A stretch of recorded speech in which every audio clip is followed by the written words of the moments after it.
Hadir. Indah Fatmawati. Hadir. Puji Wijayanti. Hadir. Sela Amelia. Sela Emilia. Hadir.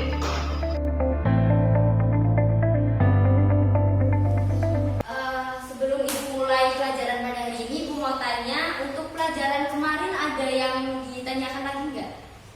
Nggak ada. Untuk materi selanjutnya itu ada perlakuan terhadap selisih kas. Pada materi ini ada dua indikator yang harus kita capai. Indikator yang pertama itu ada kenapa bisa terjadi selisih kas, ataupun siswa dapat mengetahui sebab terjadinya selisih kas. Kemudian indikator yang kedua yaitu siswa dapat membuat jurnal selisih kas. Dan untuk metodenya kita akan menggunakan PBL. Ada yang tahu PBL itu apa? Kamu tahu nggak PBL itu apa, guys? Tidak tahu, Bu. Belum tahu? PBL itu adalah problem based learning. Artinya apa? Nanti Ibu akan mengajukan suatu permasalahan atau pertanyaan, dan nanti silakan dari individu kalian memberikan tanggapan. Udah ada gambaran belum tentang PBL? Udah ada? Belum. Yaudah, nanti langsung praktek saja ya. Di sini ada struktur organisasi kelas tidak? Ada. Siapa ketuanya? Saya, Bu. Oh, Iko, pantesan kamu kok jadi ketua kelas ya. Terus bendaharanya siapa? Saya, Bu. Siapa bendaharanya? Ketika kamu jadi bendahara, kira-kira apa yang sering kamu rasakan, ataupun permasalahan apa yang sering kamu rasakan? Itu, Bu, biasanya catatan di buku sama uangnya itu beda. Itu apa sih, Bu, yang menyebabkan perbedaannya itu kok bisa? Nah, itu tadi salah satu pokok bahasan yang akan kita bahas pada materi kali ini. Ada yang bercita-cita menjadi seorang akuntan? Gak ada? Gak ada, benar? Gak ada. Yang perlu kalian garis bawahi, ketika menjadi seorang akuntan itu bukanlah suatu pekerjaan yang mudah.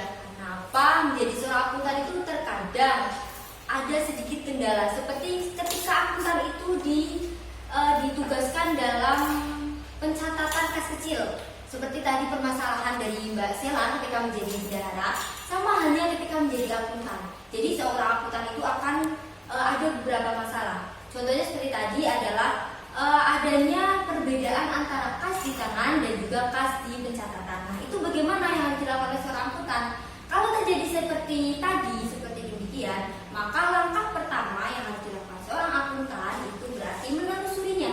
Menelusuri apa sih sebab terjadinya selisih tersebut. Kemudian yang menjadi pertanyaan, ketika selisih tersebut tidak diketahui sebabnya, apa yang harus dilakukan oleh seorang akuntan? Ada yang tahu? Ya, betul sekali. Yang harus dilakukan oleh akuntan adalah berarti membuat catatan. Bagus sekali kalian kurang aktif. Tepuk satu. Nah, udah fresh semuanya? Udah siap untuk pembelajaran pada siang hari ini? Kayaknya semuanya pada HP-HP-an semua ya. Tolong HP-nya dimasukkan semua. Kita mulai fokus pembelajaran pada siang hari ini. Karena materi pada pagi hari ini akan disampaikan dengan metode PBL atau diskusi antara individu satu dan individu yang lain. Maka nanti yang Ibu harapkan kalian harus aktif. Kalian harus mau menjawab pertanyaan. Kemudian kalian harus mampu untuk menyampaikan pendapat kalian. Kalian nggak boleh malu, nggak boleh takut salah, nggak boleh berpikiran nanti beda dengan yang lain, itu nanti salah, itu jangan ya. Kalian sedang berproses, jadi silahkan kalian berproses dengan baik. Silahkan sampaikan apa yang menjadi unek-unek kalian dengan baik. Oke? Apa semuanya paham? Paham ya? Itu langsung akan menyetel suatu video. Di video ini ada suatu permasalahan, nanti silahkan kalian tanggapi. Oke? Hai Sobat Belajar, kali ini kita akan belajar tentang perlakuan terhadap selisih kas kecil. Sobat, menjadi seorang akuntan bukanlah pekerjaan yang mudah loh. Banyak resiko yang harus dihadapi. Tidak jarang pemegang kas kecil mengalami beberapa kendala, seperti terjadinya selisih kas antara uang yang ada dengan pencatatan. Lalu bagaimana cara mengatasinya? Apakah harus langsung diganti? Serta bagaimana cara pencatatan jika selisih tersebut tidak diketahui sebabnya?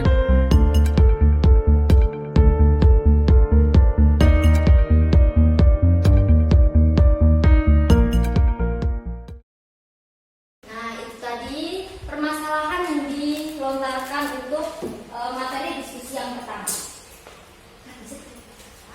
Jadi silakan untuk kalian, untuk anak-anak yang ingin berpendapat bisa langsung mengacungkan tangan kalian. Saya Bu. Silakan Puji.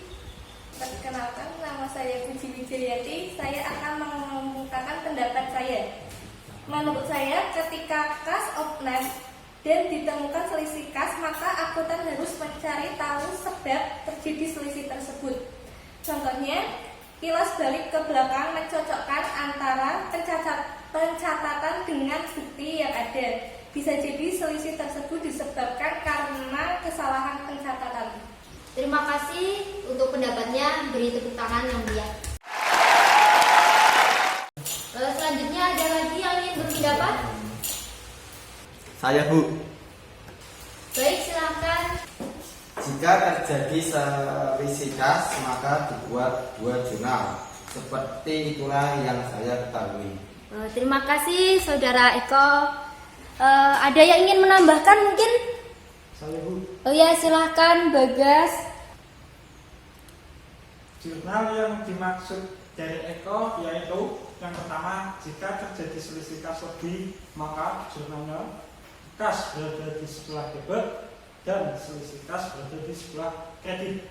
Yang kedua, jika terjadi selisih kas kurang, maka jurnalnya kebalikan dari selisih kas lebih, yaitu selisih kas berada di sebelah debit dan kas berada di sebelah debit.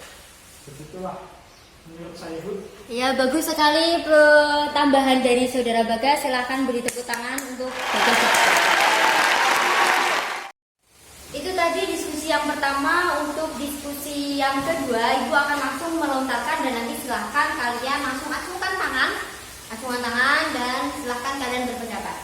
Ibu akan memberikan suatu ilustrasi. Mohon didengarkan. Bagas, HP-nya. Nah, gitu dong, terlihat ganteng. Oke, lanjut. Ilustrasinya itu adalah ketika kalian menjadi seorang akuntan. Ketika kalian menjadi seorang akuntan, terjadilah sebuah transaksi. Kalian di situ posisinya sebagai pemegang kas kecil. Kalian harus membayar pembelian. Di mana di pembelian tersebut di dalam notanya itu tertulis uang yang harus dibayar 18.175.830 rupiah. Kemudian karena tidak ada uang kecil, maka si akuntan itu membayar sejumlah 18.176.000.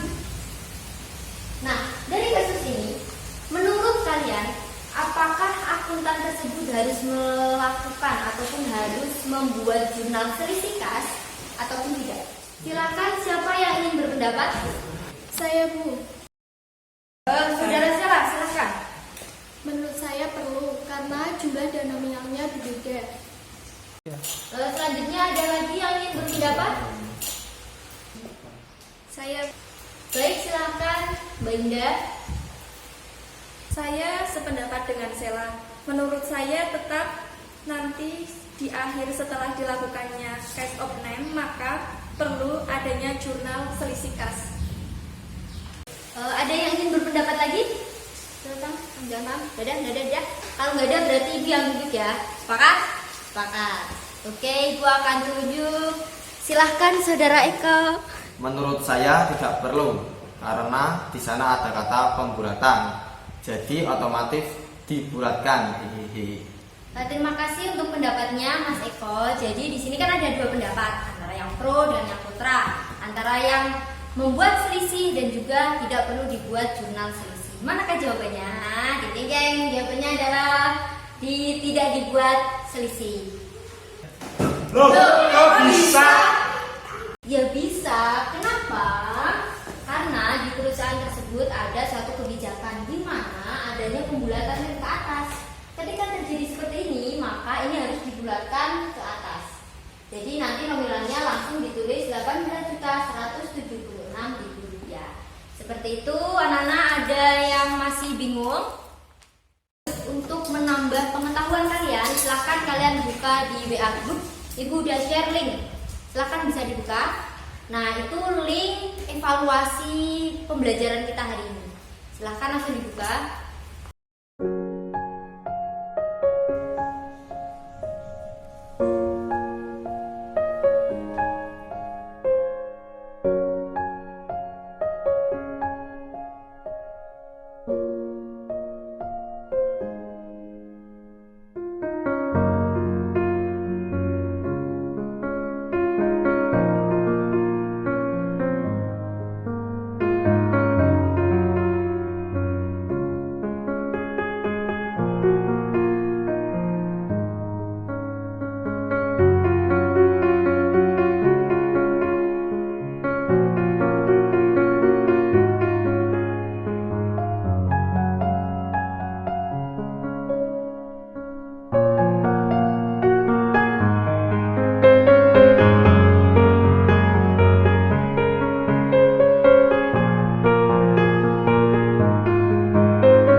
garis bawahi untuk pembelajaran kali ini ada yang pertama itu nanti kalian harus menelusuri terlebih dahulu sebab terjadinya selisih tersebut. Ketika selisihnya diketahui maka ya harus diganti, dan bagaimana ketika selisih tersebut tidak diketahui maka kalian harus membuat jurnal selisih kas. Jurnalnya itu ada dua tergantung dengan tergantung dengan situasinya.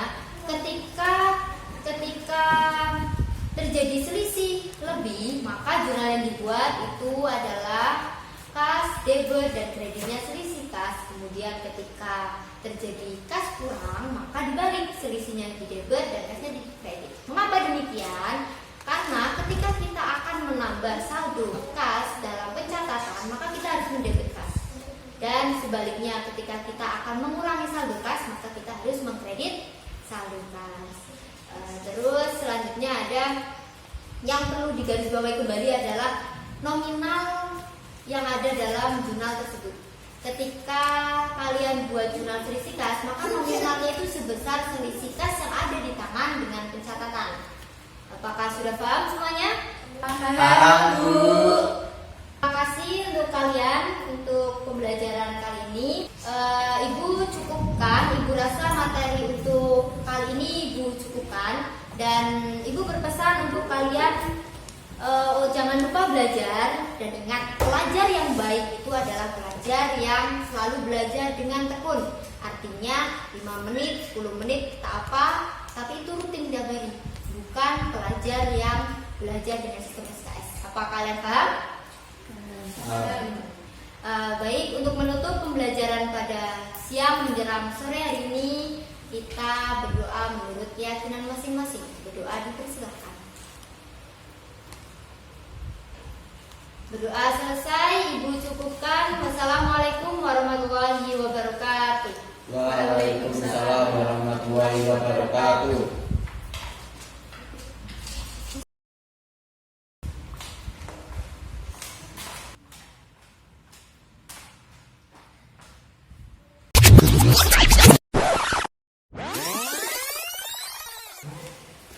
Loh, kok bisa? Lah masih cikok kiri kibi. Bareng dulu. 3. Saya Bu, menurut pendapat saya perlu. Kalian nih. 3.